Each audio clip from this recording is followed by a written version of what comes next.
Hi, Trevor here, reflecting on life through music. Welcome and thank you for stopping by. It's fantastic you are here.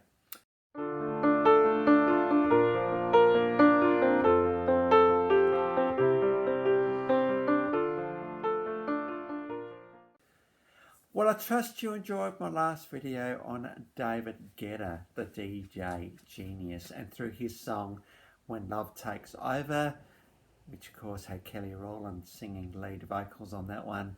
We looked at about the fact that is exactly what happens. Love takes over, and how amazing is that?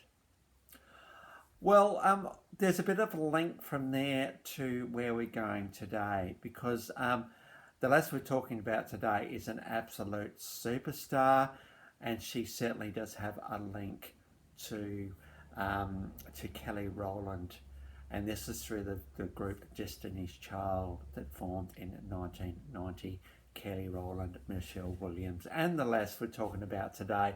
And yes, I'll get onto her name in a minute. She was born in Houston, Texas in 1981. Singer, songwriter, record producer, actor, philanthropist, all sorts of bits and pieces, and movie director as well. But before we get on to her, let's talk just briefly about Destiny's Child, which is where this girl got her start.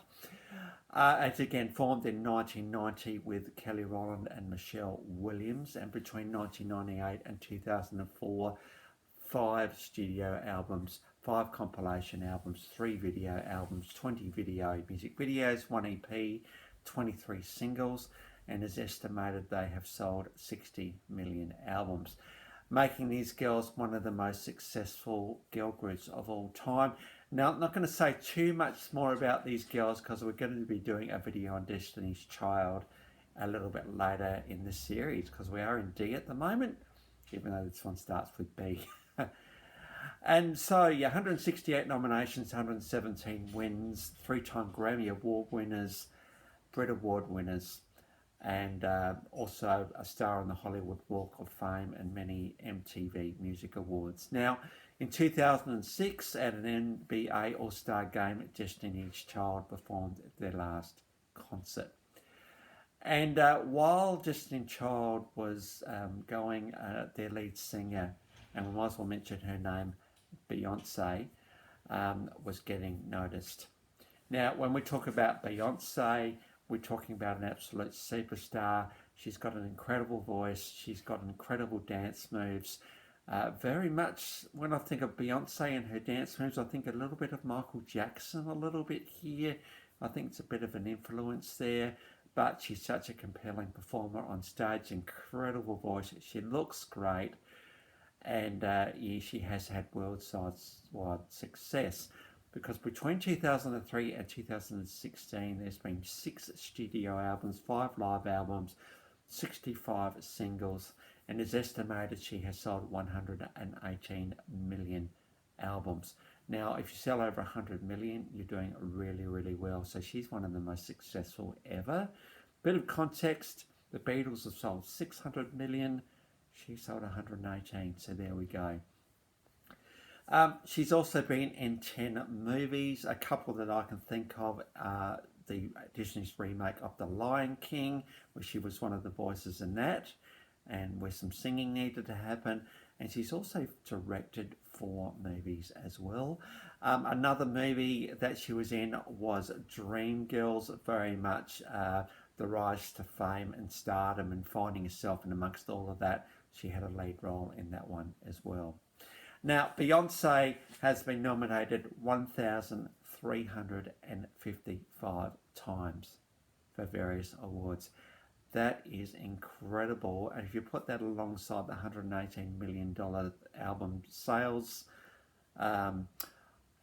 just goes to show that she's well regarded by the fans. She's also well regarded by the industry, because out of those 1,355 nominations, she has received 595 awards. American Music Awards, you'd expect. She's won 9 Grammy Awards and multi-nominated in the Grammy world. And she's the most nominated female artist ever in the Grammys. And she's also won a Golden Globe for film work. So it just goes to show that she's the all-round compelling performer. She's dabbled in fashion, in philanthropy. When you've got a name and an image like Beyonce, you can use that to make the world a better place. And she certainly has done that. And, the world owes a lot to her, really, for not keeping it all to herself, but actually sharing herself with the world and trying to make a difference. So it's a bit about Beyonce. There's a bit of everything in there. We've got pop, we've got probably progressive pop, we'd have rhythm and blues. And as we'll get on to a minute, there's also, apart from her glitzy pop side, there's also quite a serious side because we have an incredible voice here as well. I mean, when you listen to albums in particular, you're not watching. All you're doing is listening and you're hearing, well, this girl's got an amazing voice as well. So when I think about Beyonce, I suppose the song I think about first and foremost is the song Crazy in Love. I must admit, I didn't know this song was actually called Crazy in Love, but the minute you hear the opening riff with the horns and everything else, you know exactly what the song is and exactly where it's going. And you can tell just by, particularly when you watch her singing the song, how excited she is, how incredibly passionate she is to be in love at the time this song came out. And it's really isn't love exciting when it's new. You know, the birds are singing, the sky is blue, the grass is green, the water's just stunning. And when you're walking along the beach with your loved one hand in hand, the world just kind of disappears for a while. It's wonderful when love is new. And for love to be actually work, it requires two people to be committed in a relationship as you're trying to work out what your version of love is going to be. But we know that love is patient and kind, and it always hopes and never gives up, that sort of stuff. Relationships are needed to get to that point, that is for sure. But that's the way relationships start, and as time goes on, and you are deeply committed to each other, that I suppose craziness gets replaced by a deepness and richness. And you think, oh, I'm just so glad this person is in my life. It gives my life meaning, and it gives my life strength and a solid basis from which I can live my life. And I think it's really also important as our love becomes richer and deeper, that we also keep this aspect of craziness in there, because you're in love with someone and it's the best feeling in the world.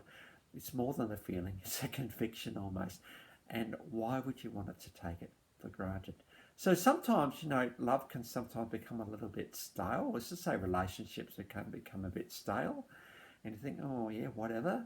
Well, maybe sometimes we need to bring the craziness back in a little bit, the excitement back in there, and to realise that, wow, this is so fantastic, this person is in your world, and you want just the best for them, and they want the best for you. Crazy in love. And certainly when you see Beyonce singing the song, performing this song, you just see how excited she is. She almost can't contain herself, really. She's so overcome with excitement that she just needs to tell the world. Shout it from the rooftops, all the rest of it. That's some of the things that we do when we declare our love for somebody else. And certainly at weddings, you do say, I love you in front of, how many people are at your wedding. You're declaring that to the other person in love. So if you're finding your relationship just a little bit on the stale side at the moment, perhaps what you need to do is just bring a bit of crazy back in there, a bit of excitement back in there, and try to capture what it is that the person means to you, and to let them know. And then, try to capture and awaken stuff which you both really want. It's just sometimes we don't know how to get there. So I trust that will all be an encouragement for you today. Let's bring the crazy back in to love. Doesn't matter how long you guys have been doing this for. Let's bring the crazy back in just a little bit. Well, on to the clips. Now, we do have to have Crazy in Love. This came off the Dangerously in Love album of 2003. How good is that album title? Dangerously in Love. Sort of complete vulnerability and complete, I'm just going to give myself completely to you. And to really bring Beyonce to the fore, you really you've got to actually sort of see one of her, the crowd, massive band, massive stage show, dancers, lights, the whole thing. As well as Beyonce herself, she's got such a compelling look about her. That you've got to actually have that kind of clip in there to really show Beyonce off to her absolute the glory that she is. And I thought while we're in that kind of vibe, we need to also go single ladies as well. This came from the I Am Sasha free album of 2008. And there's some really iconic dance moves in this particular song. If you like it, why don't you put a ring on it? That's one of the catch lines in this particular song.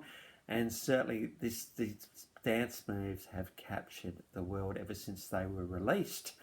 And here we see Beyonce with two backup dancers, and it's very difficult to be able to do all that and to sing at the same time, but she just nails it every time she goes on stage. And I thought, just for a bit of fun, so there's a live version of that one. I've also thought for a bit of fun on this song, the TV show Glee, when that came out, also paid tribute to this song on the footy field, of all places. And, they really completely swamped their opposition and ended up drawing the game and probably transforming their season through this particular stunt that they pulled. Just really, really funny to see footy players doing the dance for his status for sure. So that one's there for a bit of fun as well. Now, it's all very nice to see Beyonce in her glitz and glamour form, but I thought we also need to do a stripped back version of Beyonce as well, because as I said, this girl has got an incredible voice. So I thought to do that, we needed to strip it back. So I've gone to the Dream Girls soundtrack from 2006 and the song Listen. At the beginning of the clip, because this is on the Oprah Winfrey show, so pretty high stakes indeed here. She just talks about the journey of her character in Dreamgirls and how she finds her voice. And this is the song that is sung at that particular moment. So a beautiful, stunning rendition of Listen live on TV. And I thought we also need to go to the Kennedy Center and the Kennedy Center Honours. Now, every year the Kennedy Center acknowledge artists who have made a significant contribution to the world of music and arts. People like Led Zeppelin and Sesame Street and Billy Joel and all sorts of people have released accolades here. And normally what happens is somebody will perform a song or a series of songs as a tribute to the person, and the person just sits in the audience and gets entertained. So when the Kennedy Center decided to honour Barbra Streisand, now it does not get much better than Barbra Streisand when it comes to singing voices. She has got one of the best voices of all time. Put in her acting ability and everything else, she really just has been quite amazing. And you think about, when you think of Barbra Streisand, one of the songs you think about is The Way We Were. And who did they get to sing this song at the Kennedy Center? Beyonce. And Beyonce, in a very respectful way, just keeps it together, and she just delivers an absolutely solid performance. And in the meanwhile, captivating Barbra Streisand, who got swept away for the performance. When you think about Beyonce, you think about not just the pop stuff, but you also think about the fact that she has got an incredible voice and an incredible depth about her.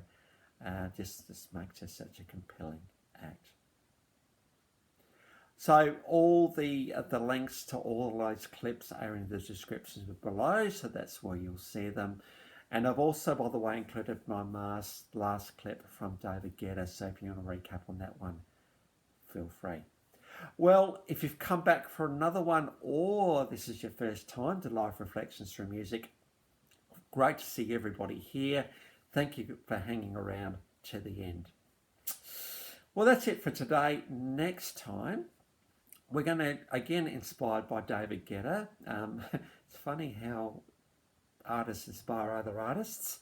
We're going to look at the Black Eyed Peas with one of their iconic songs.